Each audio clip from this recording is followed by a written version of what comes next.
Pain be gone with love? I don't know about that.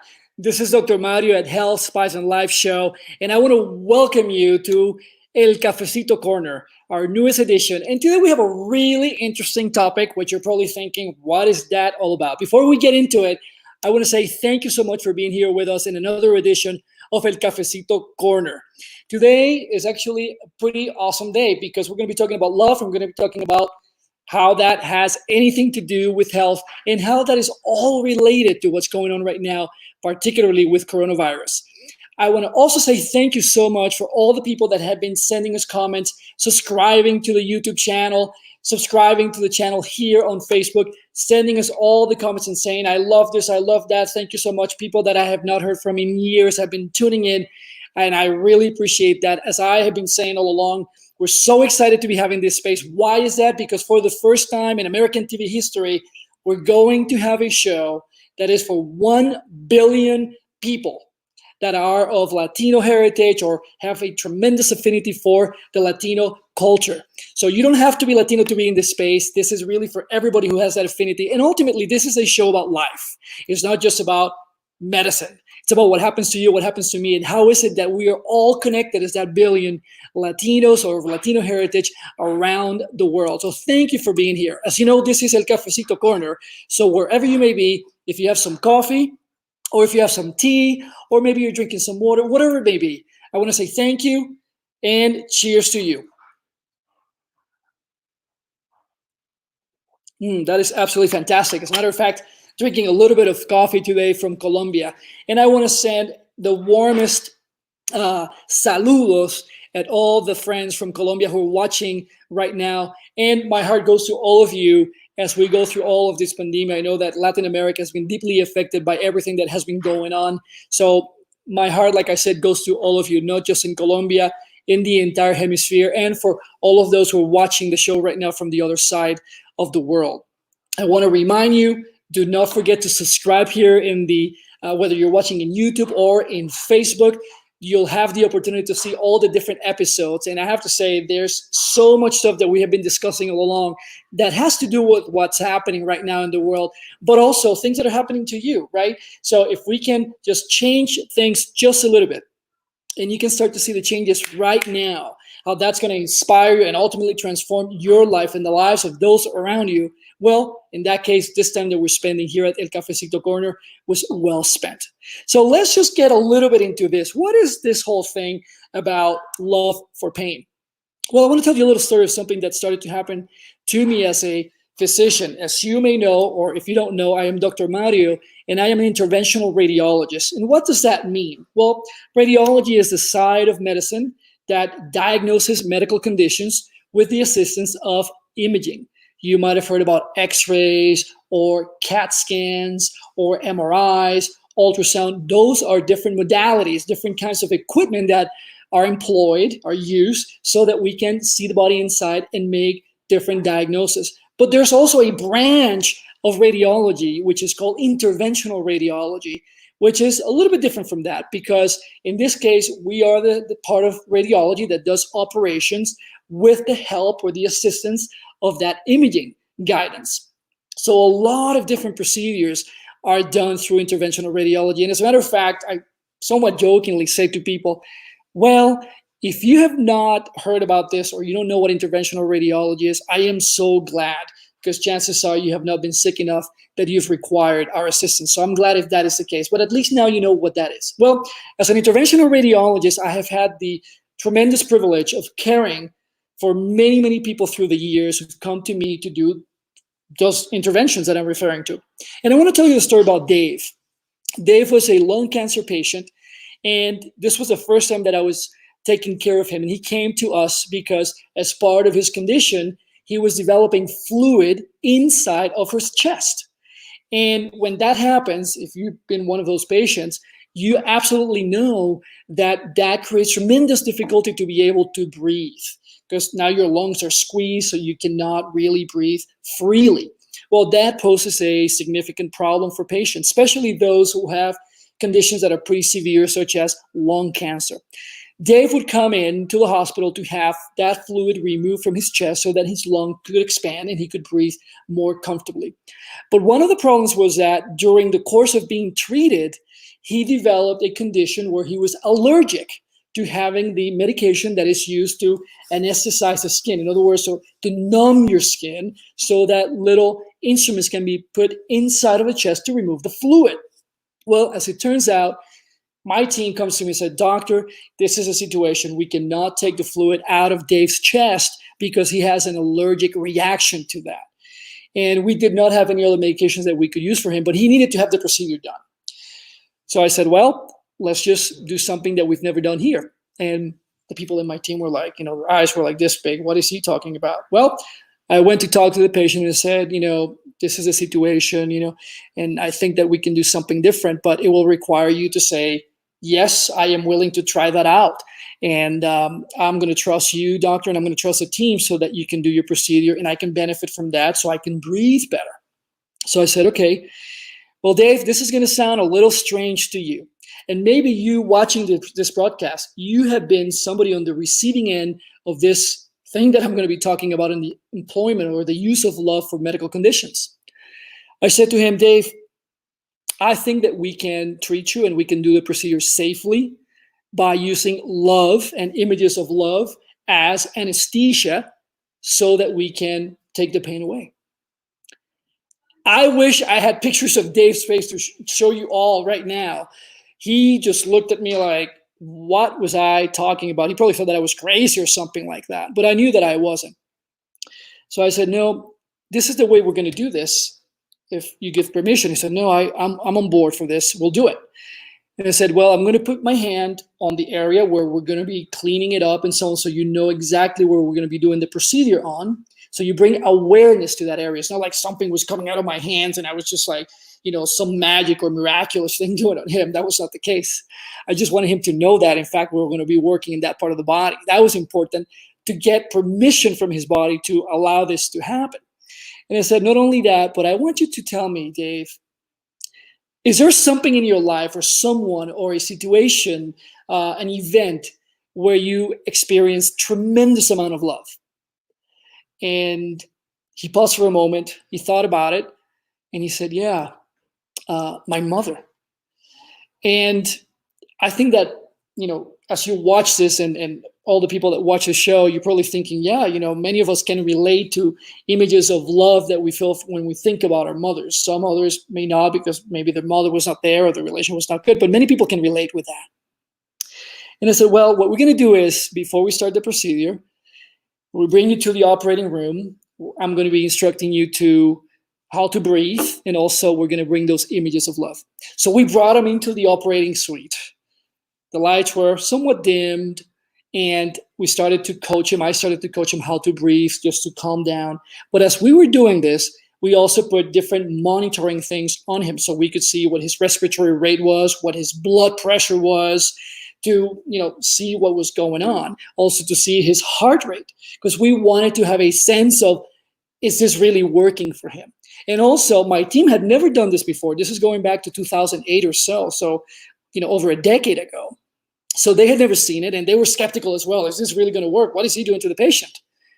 So we had the monitoring devices on Dave, and we cleaned up the area. Everybody gowned up and put the sterile clothes, etc. Not red like I have it today. Obviously, we're talking about love, so we had to wear red scrubs. You'll never see this at the hospital, but I love them. And anyways, so we started to do the procedure. I put my hand on him. I asked him to invoke, to think about, those images of his mom, to bring that into his life. His mom was not alive at the time anymore. And as that happened, immediately we started to look at the monitors before I even put a needle or anything. And we started to see everybody in the room. There were about 5 of us, my team with me. Heart rate going down, blood pressure going down, his respiratory rate, how many breaths per minute he was taking, also starting to go down. And when we got to a certain point that I could sense that he was quite calm, at that point, I introduced my instrument to start taking the fluid out. At that point, Dave was completely in that zone, quiet, nobody talking, his eyes were closed. We finished the procedure. I take my instrument out, I put my hand over his shoulder, and I said to him, "Dave, we're done." He opens his eyes and he said, there's no way that you're done. There's no way that you finish. I mean, I haven't even felt anything. When he said that, everybody in the operating suite are looking at each other like, what just happened? They couldn't believe it. And it was not anything magical or anything like that. And that's really the central message of it. That was the power of bringing those images of love into that very moment. He was having a very difficult experience of health, which you may be going through, or somebody you love right now. And invoking that completely changed his experience. And you may be thinking, well, but medically, you're a doctor. Like, how does that work? Well, there's science behind that. When we bring those images of love, there are different chemicals that get secreted in the body, particularly endorphins, that change the experience of sensation of pain. And images of somebody we love very deeply and intensely, passionately, or moments in our life where we can think of something like that, can bring such a release of those substances that it takes away the sensation of pain. You can think about it as such. Sometimes somebody may have physical trauma in one part of their body and another part of the body, but whatever is greater, that's what the attention is going to go to, and then those other areas are not even felt. It's something similar to that. You're invoking an image that is completely changing how the sensation, the nerves are reacting to what's happening in your body. Now, the most important and interesting thing about this story with Dave is that was not just one time. That started to happen more and more, even with patients that could have anesthesia, that could have local anesthetics. We started to do that often. And the reason being, sometimes the sensitivity, how much pain you can feel, is so high that even if I were to inject some anesthetic in you, you still feel pain. You're probably thinking, yeah, doctor, I can relate to that, Dr. Mario, because I have had procedures where they still numb me and I could still feel it. So that started to become a routine practice in the way that I handle my patients, even if we're using medications. It's not like we completely took medications away. That wouldn't be good medical care at all, right? Nobody would want to do that. But we started to incorporate the two. And you may be asking, well, Dr. Mario, but how is that going to work for me? That is the beauty of this, because now you know that there's an access point. In other words, you can open that door and take that medication out of yourself, inside of your body. I like to say that we're walking pharmacies. If you've never heard that, you heard it here before. You heard it here for the first time. Human beings, we are nuclear power plants. We have so much that is happening inside of our bodies, but we have not been taught by really anybody to how to be able to have access to those things that are living inside of you. Like I say, the walking pharmacy. Your body is constantly doing so many different chemical reactions, moment to moment, millisecond by millisecond. What would it be like to have different experiences of health? Think about this. Just imagine that.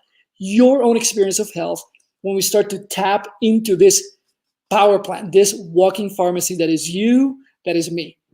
And that is the biggest takeaway from this experience. You can access that sense of anesthesia to minimize pain, whether it's physical pain, emotional pain, spiritual pain, by bringing into your awareness, by bringing into your brain, into your mind, images of something that you experienced in your life where you felt profound feelings of love. And wherever you're from right now, I would love to hear some of your comments. If you're a medical practitioner or somebody involved in healthcare, please send us a comment and share it with the community at the Health, Spice, and Life, El Cafecito Corner. We'd love to hear what you have to say. And if you're not part of this community and you happen to just come across us, welcome to the program. Don't forget to give it a thumbs up and also just subscribe to the show. So now you'll be able to see what's happening every single time that we go live. I would also like to remind everybody that starting on June 3rd, Health, Spice, and Life will be going into national TV here in the United States, and over 190 million households will be having access to seeing the show. If you miss it, you'll be able to go onto YouTube to see it as well. And those people who are tuning in from other parts of the world who may not necessarily have access to the TV channels that we have here in the United States, that's not a problem. You'll be able to see it here on Facebook, or also you'll be able to see it on the YouTube channel. So don't forget to do that. Also, if this is the first time that you're seeing this, leave us a comment. I'm new to this community. I like to hear what you have to say. I love to respond to the comments that people are sharing. And also, take at least 3 people in your life, just 3, very simple, and just do the share button, send it to them, because somebody may be watching this right now. They may be going through something that is pretty difficult. They may be going through a physical, painful experience, and this may be a huge gift that you could give some of those loved ones or friends or family, whoever it may be, that may actually create a game-changing moment for them. If you're a physician, if you're a medical practitioner, if you're somebody involved in healthcare, I invite you to consider getting more into this aspect of treating people and caring for people by bringing the images of love besides what you do for them. It's a huge game changer, and there's so much evidence behind it. Before we come into the final part of the show, please let me know how this is transforming your family as you put it into practice. I'm going to invite you to do that. Just go ahead, and when something is happening, start with yourself and share it with others. Start letting us know. Send us a comment and let us know, Dr. Mario, I saw the show on love as a painkiller. And I have to tell you, it really changed my experience of how it's changed how I was feeling. It even changed a condition I'm going through right now, whether you're somebody who is 15 years old watching this show or you're somebody who is 95. It doesn't matter. We're human, and what makes us all the way we are, it's essential. So I would love to hear that. Lastly, before we close the show, I want to share something that I'm actually concerned about as a physician and also as a human being, and you'll be able to relate to this. Coronavirus has actually stopped medical procedures and medical care across the world. Wherever you may be, I am sure that has been the case. And why am I concerned about this? Because there were many people that were on their way to getting medical care. There were many people that were being cared actively at that time, getting attention, receiving medical procedures, receiving particular treatments, and all of that stopped because of what we're going through. And that is concerning to me because either conditions that could have been detected right now may be undiagnosed. In other words, nobody has diagnosed them. In some cases, patients that were being treated early on their conditions, where their conditions may be getting worse because they're not under any medical care. Or even more than that, maybe you thought of yourself as somebody being completely healthy. And as it turns out, you've been experiencing some weird things happening in your body that you don't know what they are. You don't know what is it that is causing them. But because of the fear of wanting to seek medical attention, going to the hospitals, you simply said, I'm just going to wait. I'm not going to do that. I am going to invite you to consider, if you have the awareness that something doesn't feel right, don't fear seeking medical care. Start calling your physician. If you don't have a primary care physician or somebody you've been going to, then call either the hospital, the local hospital, or go to the emergency room. What we don't want to see is more and more people get sicker or simply get into conditions that nobody diagnosed or treated just because there was a fear of seeking that medical care. And I guarantee you, we will see more and more of this happening unless we start to wake up from this worldly lethargy and sleepy time that we've all been part of because of the pandemic. So once again, if for whatever reason you're not feeling quite like yourself and you feel like maybe there's something wrong with your health, I'm going to invite you to grab that phone, call, and inspire to seek care. I'll tell you something about Latinos, a secret about all of us. Latinos, especially men, we don't like to go for medical care. We simply kind of run away. Women, they tend to get more care because many of them may have babies over time. There's such a concern about breast cancer, so they seek the medical care. But men, we don't tend to do that. In this case, the message is for both men and women. But what I'm saying is, it is something that culturally for us as Latinos, no, it doesn't matter which country you're from, whether it's Venezuela, Colombia, Guatemala, Honduras, Mexico. We tend to do this. We tend to run away because as we get older, we are afraid that perhaps they're going to tell me something I don't want to hear, maybe say condition I don't want to have a diagnosis, and we're so afraid of that. Latinos, we do that. I have seen it for over 25 years. So I am taking this opportunity to share this with you sincerely, deeply from my heart. Let's just break through that chain so we start elevating the quality of our communities across the hemisphere and those who are watching from the other side of the world to seek that care, especially when something is telling us, especially when we go to sleep, I don't know, I just don't feel right, but I don't want to tell my wife, or I don't want to tell my partner, or I'm simply just too afraid to go and do it. We have so much access to care more than ever now, so take the opportunity to do so, and it will change that experience.